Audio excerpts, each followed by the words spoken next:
MK jewellery বৰ্তমান সমগ্ৰ অসমৰ এটি চিনাকি নাম MK জুৱেলাৰী 24 বছৰে নিষ্ঠা সততাৰে ৰাইজৰ সেৱাত গুণগত উন্নত মানদণ্ডৰ হলমাৰ্কযুক্ত সোণ ৰূপ হীৰা আদি গহনা গাঁথৰিৰ বৰ্তমান এটি অত্যাধুনিক সম্ভ্ৰান্ত চালে চকুৰোৱা শ্ব'ৰুমলৈ পৰিণত হৈছে ৰাইজৰ আপোন জুৱেলাৰী MK জুৱেলাৰী। বিয়া বাৰু জন্মদিন বা অন্য কোনো বিশেষ মুহূৰ্তত আপোনজনক যদি সোণ ৰূপ হীৰা বা অন্য যিকোনো গহনা উপহাৰ দিব বিচাৰে তেন্তে MK জুৱেলাৰীক সদায় পাব আপোনালোকৰ কাষত।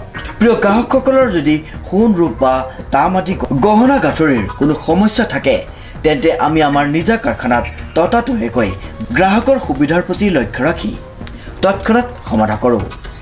আপোনাৰ মৰমৰ পুত্ৰ বা জীয়ৰীৰ শুভ বিবাহৰ বাবে আমাৰ শ্ব'ৰুমত হলমাৰ্কযুক্ত বিয়াৰ সম্পূৰ্ণ গহনা পোৱা যাব উচিত মূল্যত আৰু উচিত মানদণ্ডত।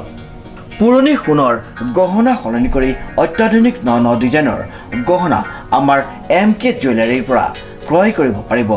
প্ৰিয় গ্ৰাহকসকলক সম্পূৰ্ণ বিশ্বাসযোগ্যতাৰে আমাৰ শ্ব'ৰুমৰ পৰা কোনো অসুবিধা নোপোৱাকৈ সেৱা আগবঢ়োৱাই আমাৰ একমাত্ৰ লক্ষ্য। গতিকে আজিয়েই সপৰিয়ালে আহক আমাৰ শ্ব'ৰুম MK জুৱেলাৰীলৈ আৰু লৈ যাওক আপোনালোকৰ সপোনৰ গহনা গাঁথৰিসমূহ। আমাৰ ঠিকনা MK জুৱেলাৰী ৰূপহীয়ালি ষ্টুডেণ্ট গেলেৰীৰ কাষত।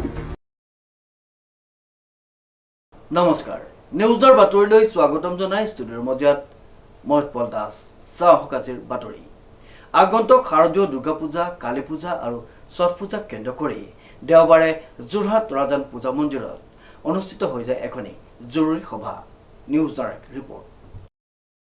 আগন্তুক শাৰদীয় দুৰ্গা পূজা, কালী পূজা আৰু ছট পূজাক কেন্দ্ৰ কৰি দেওবাৰে যোৰহাট তৰাজান পূজা মন্দিৰৰ সভাগৃহত যোৰহাট কেন্দ্ৰীয় পূজা সমন্বয়ৰক্ষী সমিতিৰ অন্তৰ্গত সকলো পূজা সমিতিক লৈ এখনি জৰুৰী সাধাৰণ সভা অনুষ্ঠিত হৈ যায়। সভাত যোৰহাট জিলাৰ 100তকৈ অধিক পূজা সমিতিৰ প্ৰতিনিধিয়ে অংশগ্ৰহণ কৰে। উক্ত সভাত আগন্তুক শাৰদীয় সকলো পূজাৰ আয়োজনক কেন্দ্ৰ কৰি বিশদভাৱে আলোচনা কৰা হয়। উক্ত বিশেষ সভাখনিৰ সভাপতিত্ব কৰে কেন্দ্ৰীয় পূজা সমন্বয়ৰক্ষী সমিতিৰ দেৱজিৎ বৰদলৈয়ে। আনহাতে সভাৰ উদ্দেশ্য ব্যাখ্যা কৰে সমিতিৰ প্ৰধান সম্পাদক অভিজিৎ ভট্টাচাৰ্যই। সভাত কেন্দ্ৰীয় পূজা সমিতিৰ সকলো কাৰ্যনিৰ্বাহক সদস্য তথা সমিতিৰ অন্তৰ্গত সকলো সদস্য পূজা সমিতি উপস্থিত থাকে। এইটো কোনো ঘটনা নহয় একচুৱেলি, যিয়ে নহওক বাৰু পোনপ্ৰথমে আপোনালোকক আমাৰ চেনেলৰ পৰা অহাৰ কাৰণে আমি সহায় সহযোগ কৰাৰ কাৰণে আমাৰ ধন্যবাদ জনাইছোঁ। আৰু কেন্দ্ৰীয় পূজা সমন্বয়ৰক্ষী সমিতিয়ে আজি যি সভা আহ্বান কৰিছে আচলতে এইটো এটা গতানুগতিক সভাই। যিকোনো পূজা হোৱাৰ আগত, যিহেতুকে আমাৰ এই কমিটিখন হৈছে পূজা সমন্বয়ৰক্ষী সমিতি, গতিকে যিকোনো পূজা হোৱাৰ আগতে আমাৰ দুৰ্গা পূজা মানে আগত হয়। এতিয়া এইবাৰ হ'ল কি গণেশ পূজা লাহে লাহে বাঢ়িছে, গতিকে গণেশ পূজাৰ আগতো আমাৰ এটা মিটিং হয়। এই মিটিঙত এইকাৰণে কৰা হয় যে সম্পূৰ্ণ পূজাখিনি যোৰহাটৰ অবিভক্ত যোৰহাটৰ যিমানখিনি পূজা হয় সেই পূজাখিনিত আমাৰ সুন্দৰৰূপে পৰিচালনা কৰিবলৈ, সুন্দৰৰূপে শাক্তিকতাৰে কানিবলৈ, শান্তিৰে হ'বলৈ ইত্যাদিবিলাক লগতে প্ৰশাসন আৰু ৰাইজক সহযোগ কৰিবৰ কাৰণে এই কমিটিখন গঠন কৰা হ'ল। আজি ধৰক 82ৰ পৰা এই কমিটিখন চলি আছে।